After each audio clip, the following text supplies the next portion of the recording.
This is the best way to build Lennart Nierman.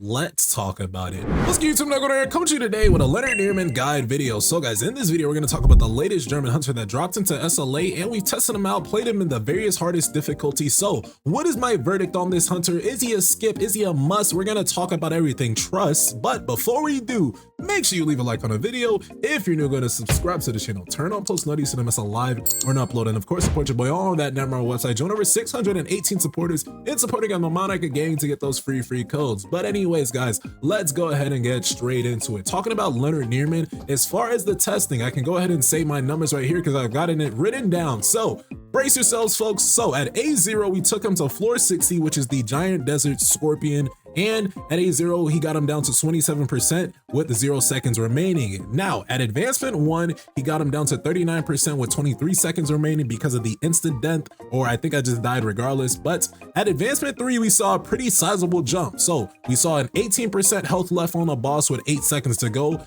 That was the instant death move. You couldn't do anything about that. At advancement 4, again, we got him down to 18% health, but instead of 8 seconds left at advancement 4, it's 55 seconds left. So the instant death move happened way sooner, meaning we could have guaranteed a kill at advancement 4 if we just bricked, right? And we just took Lennart Nierman himself. And then finally at advancement 5, we got him down to 16% with 57 seconds left, so another guaranteed kill. But I do want to note that A4 jump, man, I want to say A4 is definitely where you guys will see a very large boost from Lennart Nierman just from my testing. But let's go ahead and talk about Lennart Nierman himself. The German hunter himself is going to be a nuclear win unit that you guys might want to throw on your team. Let's just talk about some good artifacts that you can run on him. The best artifacts for Lennart Nierman is as follows. I think for any type of regular content, I think that Iron Will and 4-piece Obsidian is going to be a staple for Lennart Nierman. As far as how to build Lennart Nierman, you can see it in the top right. So the recommended artifact substats is going to be defense, damage increase, and critical hit damage. As far as the artifacts, we're looking at it right now. So 4-piece Iron Will, 4-piece Obsidian, like I said, I think that'll be good for regular content. But what else could you run? You could run a lot, and I mean a lot of different things. So 4-piece or 8-piece Chaotic Infamy is going to be very nuclear because, as you guys know, in team fight mode, you guys have the ability to get a 40% damage dealt increase by 40%. So in Battlefield of Chaos and Power of Destruction, in Guild Boss, Lennart Nierman on the 8-piece Chaotic Infamy set is going to be very good. So if you guys are going to run any of those game modes, take him there. In the Workshop of Brilliant Light, you guys might run something like this. So 4-piece Chaotic Infamy with 4-piece Obsidian. You guys can even run, let's say, 4-piece Chaotic Infamy with 4-piece Iron Will. So there's a lot, and I mean a lot of mix and match you can actually do with Lennart Nierman. This is honestly pretty fun. This is a pretty fun character to use. He has ult spam at higher advancements, but we just talked about it. He has a lot within his kit, but I do think that the main thing to highlight is going to be his advancement 3. You guys will see very good usage at advancement 3 because when win team members, including the user, use their basic skill, Lennart Nierman recovers 3% of his MP and his power gauge charges by 5%.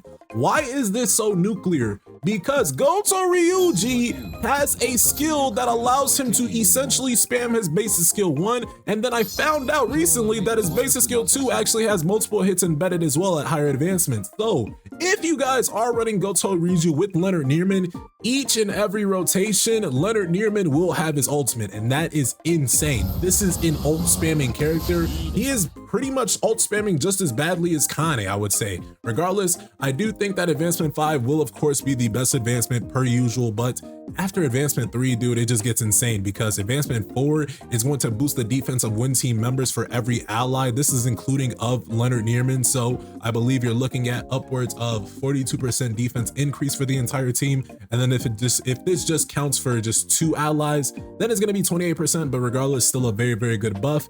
As far as the HP, this is going to increase the entire teams by 8%, again, for every win ally. So this actually helps Goto Ryuji because Goto Ryuji's damage is scaled off of max HP. Regardless, Lennart Nierman is helping Goto. Goto is helping Lennart Nierman. If you guys are going to build a team, I do want to talk about the best ways to build your win team. So let's go ahead and get into the presets and show you guys how I personally built it. So we're having Goto Ryuji in that first slot, Hansime in that second slot, and Lennart Nierman in that third slot. And this is very, very calculated because, as you guys know, with Goto Ryuji, if we just bring up his passives, if you have Goto Ryuji at advancement 4 or higher, the damage of the third hunter in the team increases by 24%, but their damage taken also increases by 12%. And this was pretty decent for Amamiya Mirai, but Amamiya Mirai was an assassin class hunter, and with that, she was pretty paper thin. She would often die many times just by this advancement. It's a double-edged sword, but for Lennart Nierman, who scales off of defense, he's hardly dying. So this is a very, very good buff for Lennart Nierman. As far as the artifacts that I was running on this team for, let's say, the Workshop of Brilliant Light, we took him to hard mode Yogamont, 8-piece Greed for Goto Ryuji, 8-piece Burning Blessing for Hansime, 4-piece Iron Will, 4-piece Obsidian, and then of course you can rock a 4-piece Chaotic Infamy, and I think I ended up rocking 8-piece Chaotic Infamy for higher power in the Workshop of Brilliant Light. So I think this was the entire setup for hard mode Yogamont. And then as far as the shadows, you can honestly mix and match here. Now personally, I think that for Bedalia, I was rocking Ice Witch Bestie. She proved to be very, very useful. But in the Workshop of Brilliant Light for hard mode Yogamont, I found that I didn't beat it until I swapped in Igris. So I ran a team like this with Igris, Iron, and Bestie, and I think that increasing Lennart Nierman's crit is going to be very, very good. So that's why you want to see Burning Greed instead of, let's say, Chaotic Desire. I actually tried running Chaotic Desire, and again, it just wouldn't get the job done until I did end up switching back to Burning Greed for Lennart Nierman. So that's personally what all of my gameplay, all of my testing did result. Now, is this character a must? In all honesty, guys, Lennart Nierman is a very, very strong character, and I feel like the more characters that NIERMANN releases, the harder it is to answer this question. So I posed a basic hypothetical scenario. If you guys started a new account today, I would personally recommend that you guys invest in the win team along with Lennart Nierman. So Lennart Nierman, Goto Ryuji, and Hansime. If you guys already have a fleshed out water team, let's say Water Cha, Sauron, and Maylin Fisher, there's likely no reason for you guys to even get Lennart Nierman. Now personally, again, remember, you guys can do whatever you like. And I've heard some things about the leaks. We're getting new idol collaboration units very, very soon, in about 20 days. So we're getting another win unit character that's going to be fighter class, that's going to be DPS. So she could be better than Lennart Nierman, she could be worse than Lennart Nierman, but regardless, we're going to summon for her when the time does come. As far as Lennart Nierman as well, I didn't think if I talked about the cores just yet.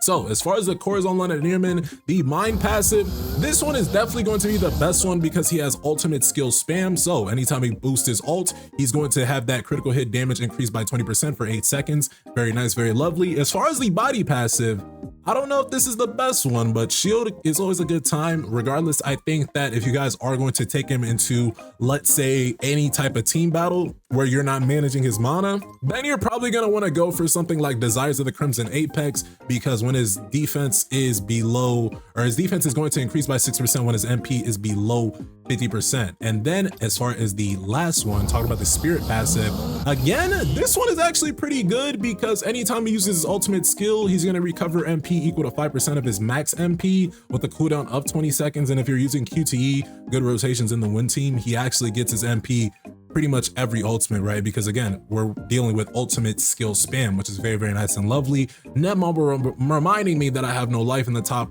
corner, you know, disregard all that. Regardless, Spirit passive, I think that it's probably going to be between these two, the Teeth of the Watcher or the Nameless Demon's Magisphere.